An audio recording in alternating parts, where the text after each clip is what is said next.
Madam Deputy Speaker, it is lovely to see you in the chair. Madam Deputy Speaker, our freedoms are like the air we breathe. They're fundamental to us as a nation and to who we are as its people. Yet once again, we stand on the threshold of using the rule of law to undermine the rule of law, the foundations of which have been laid over centuries. And can I say this, Madam Deputy Speaker? We are not asking our constituents to do anything we have never asked. We have coerced them. We have coerced them through criminal and civil law. Let us not use that word asked, because it is not an accurate description of what we have done. We have criminalised freedom of association, the freedom to go about one's business, the freedom to travel, and the freedom to protest, the freedom to protest. That is the oxygen of democracy.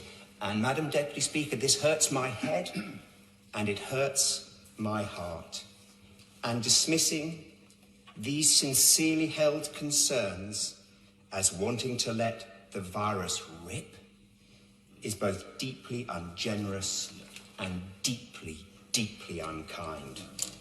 But in responding to that charge, Madam Deputy Speaker, I say, if this Parliament is not the place for disputation, delectable or otherwise, where is this rigour to be found? And I want people to live long lives, full lives, happy lives, myself included. But my mortality, our mortality, is ultimately our contract with our Maker, whereas our fundamental rights are our contract with government. So I will not be supporting this legislation.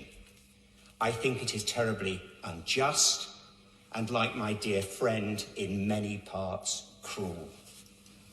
I will have no part of criminalising parents for seeing their children and children for seeing their parents. No part. This legislation goes against my every instinct, perhaps an instinct even more fundamental than the love and touch of my family. And I am not living in fear of the virus. I will not live in fear of the virus, but I am living in fear of something much darker, hiding in the shadows. And, Madam Deputy Speaker, when the sunlight returns, and it will return, I hope it chases those shadows away. But I can't be sure that it will. I cannot be sure. And that is at the heart of my anxiety and the anxiety of so many of the people I represent in this place. Thank you.